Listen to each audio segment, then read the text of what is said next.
Why hello there. Brent here with Bring Your Own Tools. On today's episode, we are completely transforming these old existing countertops from this to this. If you want to learn how to do it, keep on watching. Let it started.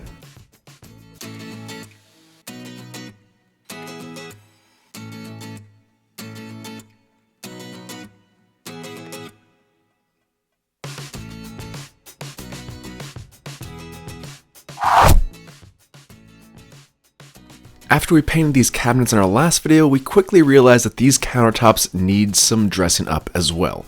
They're old laminate countertops with a wood edge, and they need a full refresher, which all starts with removing the base, the wall base specifically on this project. Now you don't have to salvage all of this wall base, but it does come in handy later on because we are going to be creating our own wall base out of MDF. This gives us a determining as to exactly what the length needs to be because they're already pre-cut. I do also remove the existing sink because we're going to be replacing it with a brand new one. Just make sure you remove any of the leftover grease and grime and potential silicone that's left on the edge.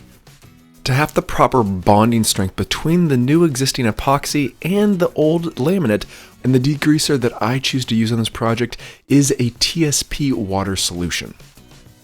I fill up a spray bottle with hot warm water and a few tablespoons of TSP, then squirts it onto the surface. Let it soak in a bit and use a scouring pad to try and break up all that grease and grime that's been there for generations. Once I go over that area, I then take a clean lint-free cloth to wipe up all the excess moisture. And as you can see, these countertops were dirty. Yeah, pretty disgusting. Once I have all the countertops fully wiped down and degreased, we need to start abrading the surface of the countertops properly. But before we do that, we need to make sure that we protect the cabinets in order for us not to chip or paint. I'm just placing a single layer of painter's tape in order to make sure that once we start abrading, we're not accidentally abrading the surface of our cabinets. At this point in time, we have the entire surface fully cleaned up and we have it taped off on the edges here so we don't scuff up that while we sand. And with the sander, it's actually a random orbital sander with 60 grit sandpaper. We want something really abrasive so when we do prime the surface, it adheres properly. Let's start sanding. 60 grit might seem a bit overkill, but we want to guarantee ourselves that we have this surface properly abraded prior to applying our epoxy. One key aspect when doing this is to try and get a sander that also hooks up to your shop vac in order for all the dust and debris that's created with the sanding process to be sucked up. It doesn't catch everything, but it catches the vast majority of the dust. The edges of a countertop are more prone to chipping, so you do want to take your due diligence in this specific area with sanding and making sure those edges are fully rounded over. In areas where it's more difficult for my sander to get into, I just take a bit of that same 60 grit sandpaper with a soft sanding block and abrade those areas as well, especially on the underside of our countertop lip. This soft sand block does work well, but if you want to speed up the process a little bit more, you can always use your multi-tool with a sanding pad and abrade it that way, which does speed up the process. Once you have all the countertops fully sanded down properly, it's time to clean the surfaces. And for that, I'm taking a tack cloth and picking up all the leftover dust and debris that the shop vac didn't do while I was sanding. However, one final step of the cleaning process that I would suggest doing is taking some denatured alcohol and removing any of the leftover film that's left on the surface. It's a final cleaning aspect prior to applying our primer. But before we apply our primer, I do take some painter's visqueen and tape off all the surrounding areas because we're going to have to do this no matter what once we start applying our epoxy, so we might as well do it now. The Zinsser Bullseye 123 primer is a perfect primer for this type of application because it can stick to near everything, especially if it's a clean surface, which this is now. I apply this primer with a foam roller as well as a brush around tight knit areas that the roller can't get into, whether that's the very bottom edge or the side of the wall. And keep in mind that the primer you use is extremely important because if there is an issue with delamination with the epoxy to the countertop, it's because of the primer to the laminate surface. If this isn't adhered properly, then the likelihood of the epoxy chipping up is going to be more prone to doing so in the long run. I let the primer dry overnight and then come back to it the next day. I go over the existing primer very lightly with a 200 grit sanding pad, and after that's taken care of, I do go over it with a tack cloth just to clean up any of the debris that the sanding pad might have left behind. The epoxy that we're using for this project is from Stone Coat Countertops, and this product also comes with a base white. You could just use another coat of the primer if you didn't use the Stone Coat product, but this base white is really nice and a vibrant white for our countertops. In some cases, you may need to apply 2 coats of this paint, but in this circumstance, we only had to apply 1 coat of paint, which is nice, especially due to drying time. After I have our base white fully applied, I can move on to our base, our wall base specifically, because we need to make our custom wall bases for this project. We're using 3/4 inch MDF for a couple of different reasons. Number one, they can come in large, long sheets like this, which are very easy to cut down to the appropriate height with a table saw, as well as the proper length with a skill saw. Once I have all my baseboards cut to the appropriate sizes, I can then start sanding with a 120 grit sandpaper. These boards are already quite smooth and I don't have to worry about any grease or grime like the countertops, so 120 is just fine. The base that's going up against our sink cabinet does have a window that's actually fairly low, which is why we have to actually cut out a small section of our base in this specific location. And my trick to get a nice clean straight cut is to just do a plunge cut with your table saw. Very easy, just watch out for kickback, and the ends you can cut with a jigsaw. MDF is extremely easy to sand down smooth. If there are any sections that you need to fill, go and fill them with Bondo, let it dry, and sand those areas smooth as well prior to painting. In order to soften up the edges a bit, I just take a soft sanding pad with 120 grit sandpaper and sand all edges of each board. Once all the sanding is complete, you can then start removing any of the dust and debris with a tack cloth and then prime the surface with the same primer that we used previously, which is that Zinsser Bullseye 123. Once all the boards are fully primed, I let them dry appropriately, then come back to them and apply our base coat of white that I did to the countertops as well. But at this point, go ahead and let all of your base white color dry overnight and come back to your sink the next day. In order to make sure that our epoxy doesn't drip everywhere, we want to make sure we tape off certain sections. This includes the sink area because we want the epoxy to flow to the sink, but we don't want it to flow into the sink cabinet. You can use duct tape, but I'm using ductine foil tape. This is a very strong, sturdy tape that will definitely stick to this interior area without giving away. I do also apply some painter's visqueen on the inside so it catches any potential epoxy, which I'm glad I did. I also apply a bit of painter's tape around the perimeter of each countertop. This makes sure that the epoxy stays as put onto the countertop without dripping off before it stiffens up a bit. If this epoxy does set up in a room temperature, it does thicken up quite a bit, which is why I place it in a hot water bath prior to mixing, because it's a lot easier to mix up thoroughly at that point. Okay, moment of truth. We are now ready to start applying our epoxy. We have all our countertops fully taken care of. We have our epoxy warmed up properly. Now we have a big, large bucket for mixing. We have a paddle mixer attached to my drill. We have a torch to make sure we get up all those small, tiny little bubbles, as well as a heat gun to try and disperse the epoxy a little bit more naturally. We have, of course, some gloves, a proper respirator, some towels, and of course some denatured alcohol. But the one thing you really want to keep in mind, especially with this project, is the type of pigment we're going to be using. We have a white pigment, we have a silver metallic pigment, and we of course have some black Rust-Oleum spray paint. It'll be fun. Let's get to it. Because the epoxy is warmed up, it is a lot easier to pour into a large bucket like this. If you don't do that step, it feels like you're trying to get honey out of a bottle that's just been in your cupboard for months on end. It's not easy, and therefore Warming it up makes it a lot easier, as well as mixing, because mixing is extremely important. You want to mix this stuff up for at least 2 to 4 minutes prior to applying your pigments. And for pigments, I'm using Stone Coat's white metallic as well as a secondary opaque white. This is a very vibrant, true opaque white, which basically means you're less likely to be able to see through it, which is exactly what we want in this application. After we have this mixed thoroughly, we can move on to our other pigments. This is a very vibrant concentrate silver that I use, as well as pour in some semi-gloss Rust-Oleum black spray paint. This creates just a unique variance in look that I feel adds a great deal of beauty, but it doesn't oversaturate the area. With a lot of epoxy countertops, it looks a lot like an epoxy countertop, which isn't always the most desirable. I'm actually going for more of a natural look, and this will reduce the overall look of an epoxy, but it will still provide a very vibrant color. This is why I'm layering the pigment into my epoxy versus just pouring it in and mixing it. This creates a very unique variance when pouring it onto your countertop, as you can see.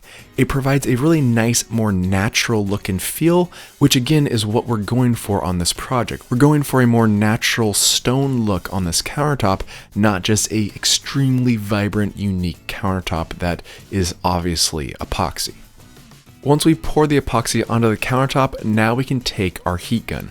And the heat gun is actually nicely used to maneuver the epoxy into areas that it hasn't reached yet, which also provides a much more natural look and feel than if we were trying to trowel this whole thing on. After the epoxy is applied to the entire surface, I grab my denatured alcohol, put it in the spray bottle, and apply that to the entire surface.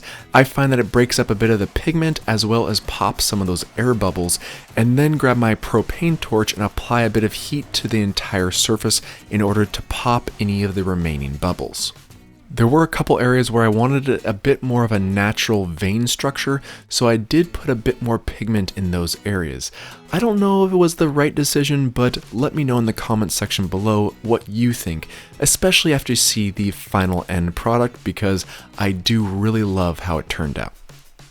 As you work on this epoxy countertop, you realize quickly that your heat gun is your best friend, especially if you want a more natural look, because as you blow towards these pigments, it really feathers out those areas and makes it look like a beautiful natural stone. At least in my personal opinion. I also suggest having some type of plastic spreader to maneuver some of the epoxy into more finite areas that are hard to get into if you're up against a wall like this. The one key tip when pouring this epoxy is that you don't want to oversaturate the area. If you pour too much epoxy out, it's probably going to drip down heavily for hours on end. Just keep that in mind because some areas on these countertops did drip for hours, I assure you. After I took care of the application of the epoxy on the countertops, I proceeded to our wall base, and luckily for us, we had the perfect amount for this entire project, which was 2 gallons of epoxy. I poured the remaining contents out onto our backsplashes and then maneuvered all the epoxy evenly across with my plastic spreader. It doesn't get to all areas in all sections, but on the sides, all I had to do was take my finger and apply a bit of extra epoxy on those areas and then let it drip naturally. After I had the epoxy applied evenly, I then propped up all these boards with a couple plastic cups so they were able to drip naturally without sticking to anything during the drying process. I let the epoxy sit for approximately an hour and a half and then came back to it, removed the tape so the epoxy on top could flow naturally, but I also applied a bit of epoxy to the lip first before it could start flowing that direction.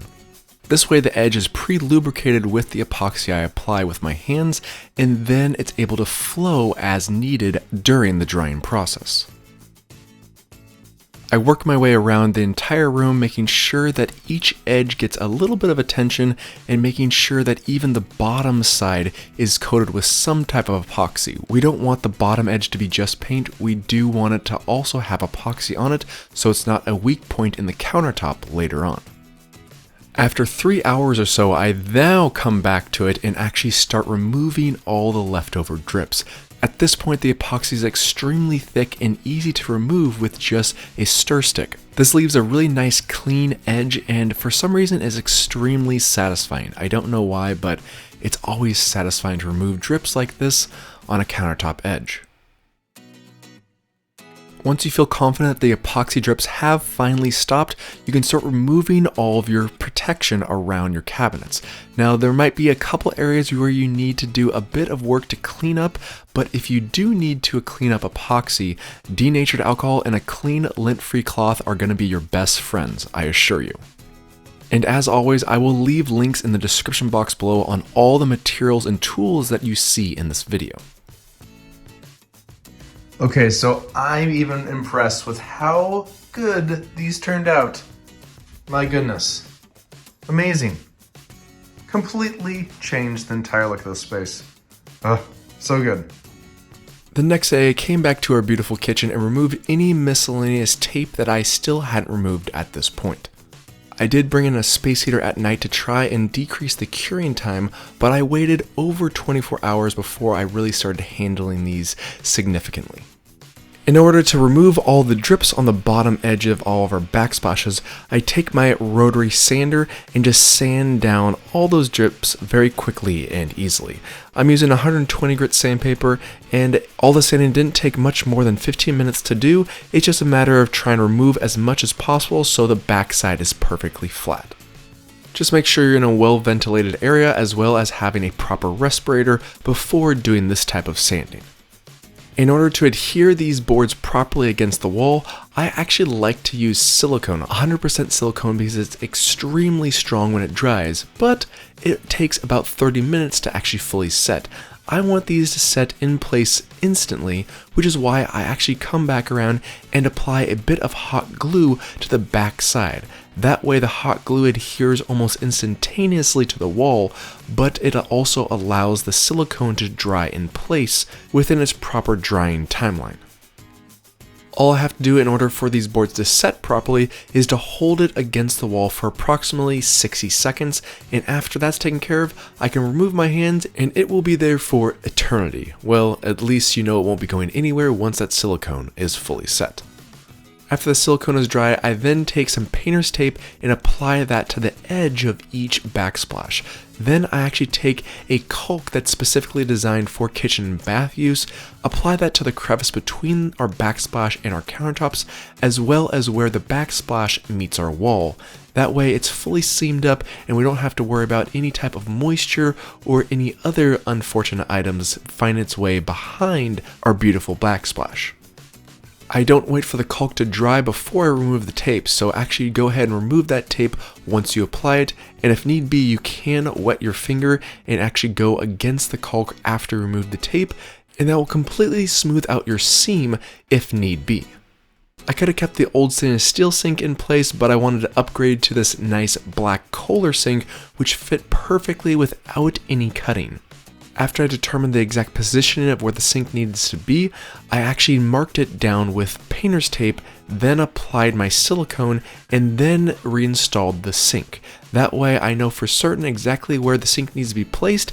Plus, once the silicone is fully applied, it's easy to remove any of the excess because it's just on the tape. I do add a bucket of water for weight in order to guarantee that that sink isn't going to move on me while I'm removing the tape or accidentally bumping it before the silicone is fully set. While I wait for it to set, I reinstall any of the drawers that I had removed, and of course reinstall our oven with a couple love taps. And of course, no kitchen remodeling project would be complete without an upgrade at your kitchen faucet. This is a faucet from Pfister, and like everything, I'll make sure and have a link in the description box below with this product or any of the other products shown on this video. But once our plumbing is installed and working correctly with no leaks, we are done.